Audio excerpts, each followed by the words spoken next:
Parentless or abandoned, these orphans are the innocent victims of war and disease. Yet their song is one of thanks. We don't know why we're orphans, they sing, but we put our trust in God. One of the priorities of the Anglican Church of the Congo is to guard and nurture these children, offer them food, education, and show them what it means to be loved. These children, sometime they will become important in the country.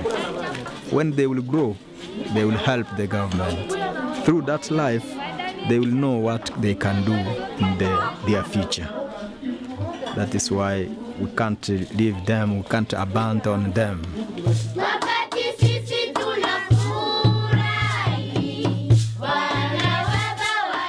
But they're not the only victims in this vast and tormented nation. Thousands of women who've been brutally raped by rebel soldiers here are marred by stigma, frequently abandoned by their families and thrown out of their communities.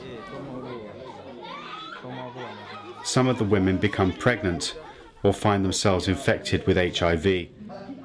The Anglican Church provides a safe haven for victims of gender-based violence to work through their trauma and to carve out a new life. Like at this church-led centre in Goma, where many are taught new skills and given the means to make a living. The end goal is the women's integration back into society. At an Anglican refuge in Butembo, Matilda explains how 7 months ago 2 soldiers broke into her home with guns. They asked for money, took her by force and raped her in the presence of her husband. Her husband was present. He accepted that it has been an accident. He didn't chase her away. Other people, they just chase away the women. Another girl was so traumatized that she became mute after 3 soldiers raped her in a field. Unlike the Anglican province, not all churches in the region are committed to the welfare of these women, a reality explained by Lynn Lucy, director of the Heal Africa Hospital and Community Development Centre in Goma. We had been asked by a church to send out some trainers to Otoboro, which is remote Walikale. And we sent out the trainers and helped them with the training program for their young people and church leaders on women's rights and protection of women and children. And they had a good time and they wrote me a thank you letter.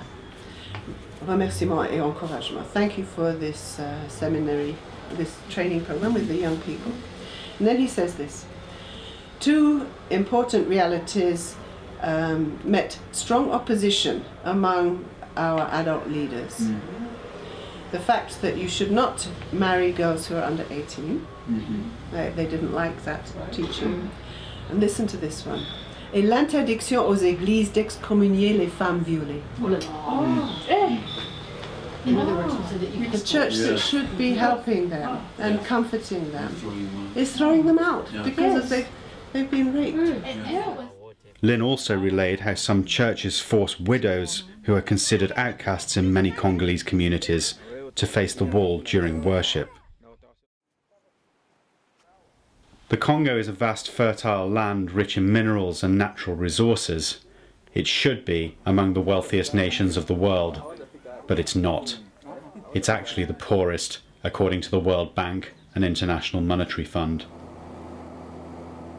Decades of corruption and bad governance have run the former Belgian colony into the ground, only to be compounded by the atrocities committed by rebel soldiers that have led this nation to being branded the rape capital of the world.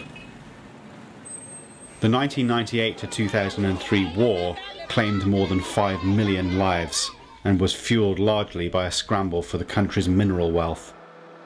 Today, the Congo hosts the United Nations' largest peacekeeping team as it attempts to recover from what has been dubbed the bloodiest conflict since World War II. Anyone can see that the children and women are key to the future here. Through them exists the opportunity to break the cycle of violence, and through the Anglican Church, the most vulnerable among them are taught about God's love. For Episcopal News Service, I'm Matthew Davies.